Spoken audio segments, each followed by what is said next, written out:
Itu jaraknya per meter atau enggak seperti biasanya aja sih. Seperti biasanya. Saya nggak cukup kalau mau jadi dibuat nggak ada meter per social meter distancing gitu. nih di pondok pesantren.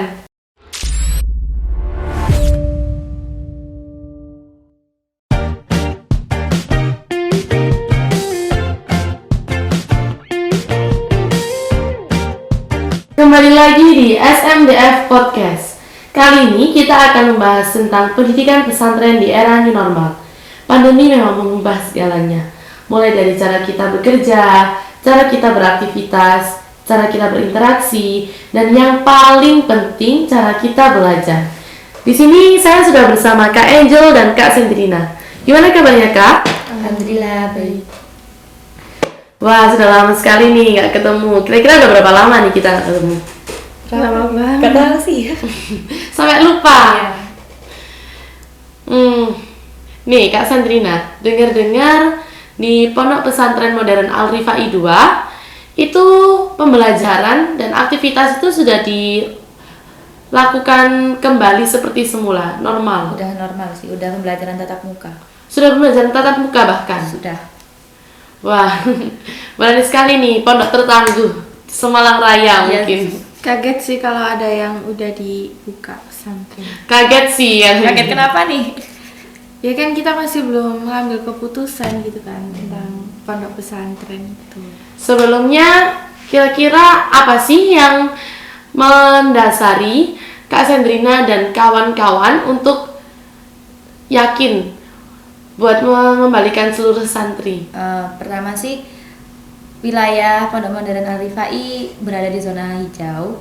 Terus habis itu banyak kendala di daring.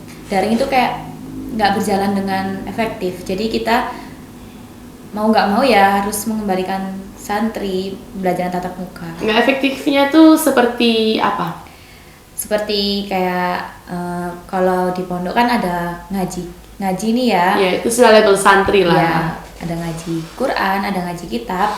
Itu kalau daring itu nggak berjalan dengan efektif. Jadi semisal kalau di pondok itu ngaji Quran, ngaji kitab kan itu ada yang ada yang mendaur lah istilahnya. Apa sih mendaur itu?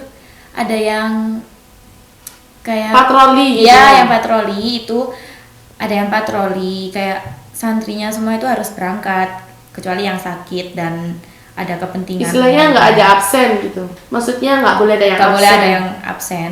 Terus kalau di rumah itu bukan takutnya sih, udah kejadian itu sudah dicoba pembelajaran secara daring itu membaca kitab. Itu nggak ada yang bukan nggak ada ya, kurang yang lihat gitu, viewersnya cuman beberapa gitu. Oh, jadi pembelajaran kitab secara daring itu lewat streaming online seperti itu. streaming online di YouTube sih lebih tepatnya. Boleh dilihat Nah, kan? silakan.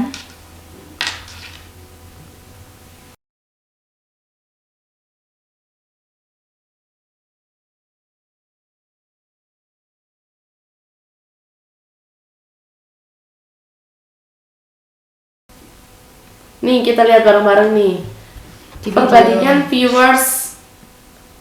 Nah nih, spesial perform hari santri itu 1,1 K. 1100 After viewers, movie ya?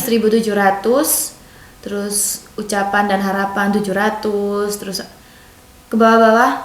Nah, pengajian kitab tafsir. Ini pengajian kitab, cuman Viewersnya 179. Nah, ya itu makanya Kemana ini sisa santri makanya Azami ini yang lainnya kemana nih? Jadi dari situ nih kita kayak pembelajaran daring itu kayak kurang efektif kalau buat pondok sih. Dari situ seluruh jajaran direktur menyimpulkan bahwa daring tidak cocok Iya, buat pondok santri. santri. Gimana Kak Angel menyaksikan ada pondok pesantren yang sudah berani untuk melakukan pembelajaran tatap muka full ya Kak ini, bukan tatap muka terbatas? Full sih. Gimana Kak Angel? Gimana ya? Kan tadi kan masih kaget nih kalau jadi pemerintah itu masih belum tahu kalau misalnya ada pondok pesantren yang udah dibuka. Nah, terus tuh kesehatan itu kan penting banget kan bagi mereka, apalagi santri nih. Mereka kan satu lingkup. Kenapa sih kok pondok pesantren itu sengaja nggak kita perbolehkan buka dulu? Soalnya kalau satu lingkup itu lebih mudah sekali menyebar virusnya. Soalnya mereka selalu Bareng terus. bener. Mungkin protokol kesehatannya diperketat, tapi kalau masalah social distancing itu pasti kayak Diragukan. agak sulit, diragukan banget gitu. Kayak di kamar pasti mereka nggak mungkin social distancing gitu, masa tidur jaraknya 1 meter gitu. Emang sekamar itu biasanya berapa anak? Kisaran tergantung kamarnya sih ya, tergantung kamarnya. Kalau yang kamar biasanya itu kisaran 13 sampai 15, ada juga yang 20 kalau itu kamarnya besar itu ada yang 20 gitu. Itu jaraknya per meter atau Enggak, seperti biasanya aja sih. Seperti biasanya. Soalnya nggak cukup kalau mau jadi dibuat nggak ada meter per social meter distancing gitu. nih di pondok pesantren? Nggak ada, tapi nggak, sebentar nih Kak. Soalnya datang pertamanya santrinya masuk itu kita juga pengecekan, disuruh rapid test dulu. Jadi kalau semisal santrinya belum diperkenankan untuk kembali ke pondok, Ya. ya udah gak usah kembali terlebih dahulu. Jadi benar-benar keadaannya udah sehat, udah fit, terus habis itu rapid test gejalanya juga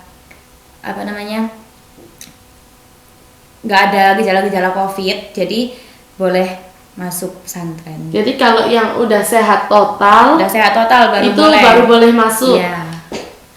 Tapi pasti nanti ada tenaga kependidikan gitu nggak sih dari Wah iya, ini katanya luar. pembelajaran tatap muka full nih. Gurunya dari mana nih? Gurunya ada yang dulu. dari pesantrennya sendiri, ada yang dari luar sih. Nah. Tapi kalau yang dari luar kan kita nah kembali lagi ya di awal, santrinya dicek, gurunya juga harus dicek dong ya. Gurunya dicek, kalau semisal gurunya sakit atau imunnya juga lagi nggak kurang, itu diperkenankan nggak hadir, nggak usah masuk gitu.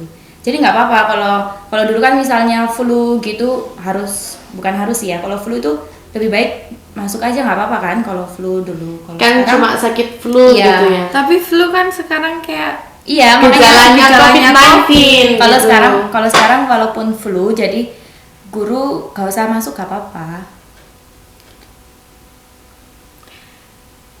Gimana Kak Angel?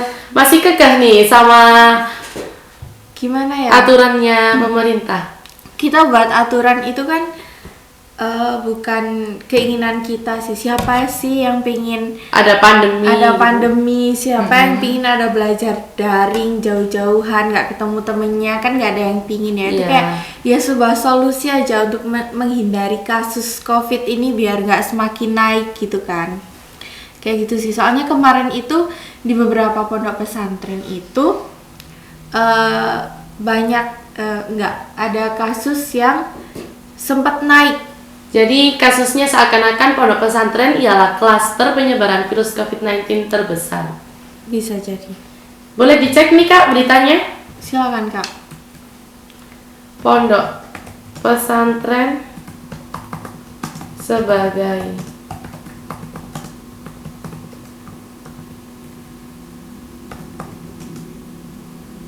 penyebaran COVID-19.